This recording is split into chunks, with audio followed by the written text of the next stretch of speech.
আজ শনিবার 30শে কার্তিক 2024 সালের 16ই নভেম্বর, ধনুরাশি, ধনুলগ্ন, স্যাজিটেরিয়াস সাইন জাতক জাতিকাদের আজকের দিনটি কিন্তু এক প্রকার বেশ কাটতে চলেছে।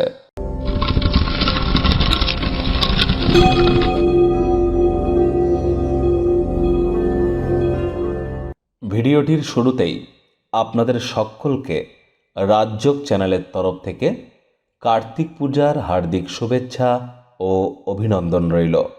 আজ কার্তিক পূজায় যদি অংশগ্রহণ নাও করতে পারেন, তাহলে কার্তিক দেবের গায়ত্রী মন্ত্র ওম কার্তিকেয়ায় বিদ্মহে গৌরী পুত্রায় ধীমহি তন্ন স্কন্দ প্রচোদয়াৎ, এটি পারলে 108 বার জপ করে কার্তিক ঠাকুরের কাছে নিজের মনস্কামনাকে জ্ঞাপন করুন।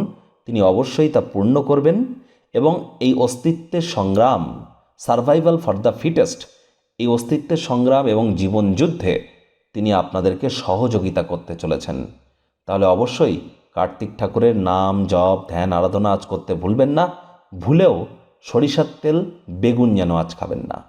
ভাগ্য মিটার আজ আপনাদের বলছে 8 আউট অফ 10 ভাগ্য আপনাদের অনুকূলেই থাকবে। স্বাস্থ্য, কর্ম, পরিবার, এই 3 ব্যাপারেই আপনাদেরকে একটু সাবধানতা অবলম্বন করেই চলতে হবে। শুভ সংখ্যা থাকছে 6, শুভ রং থাকবে যে কোনো লাইট কালার, পিঙ্ক কালার অথবা আপনারা ব্ল্যাক ব্লু পরতে পারেন। আজ কায়িক পরিশ্রমের কারণে শরীরে ক্লান্তি আপনারা অনুভব করতেই পারেন। ওজন বুঝে ভোজন গ্রহণ করুন। রাস্তাঘাটে সাবধানে গাড়ি ঘোড়া চালান। অতিরিক্ত খানাপিনা করবেন না। হাই ক্যালোরিযুক্ত খাদ্য খাওয়া এড়িয়ে চলুন। অর্থগত ব্যাপারে আয় ইনকাম বাড়বে, তবে খরচও কিন্তু বাড়তে চলেছে, যার কারণে সঞ্চয়ে ঘাটতি পড়তে পারে। তবে আপনি যদি দলগত কোনো ক্রিয়াকলাপের সাথে যুক্ত হন, বিশেষ কোনো ব্যক্তি আপনাকে অর্থনৈতিক দিকটিকে শক্তিশালী করবার জন্য গুরুত্বপূর্ণ কিছু পরামর্শ দেবে। তার পরামর্শ মেনে যদি চলেন, আর্থিকভাবে উপকৃত হতে চলেছেন, উল্টে আয় ইনকামও বাড়বে। চাকরিজীবী যারা আছেন তাদের অফিসে কম কথা বলে কাজ বেশি করতে হবে। মনের থেকে মস্তিষ্ককে বেশি দাম দিতে হবে। রাজনীতিবিদ যারা আছেন জনসংযোগ বৃদ্ধি করুন। কঠোর কায়িক পরিশ্রমের কোনো বিকল্পই কিন্তু নেই। শিক্ষার্থী বিদ্যার্থীরা যে কোনো প্রকার পরীক্ষা প্রতিযোগিতায় অংশগ্রহণ করলে সফলতা অর্জন করবেন।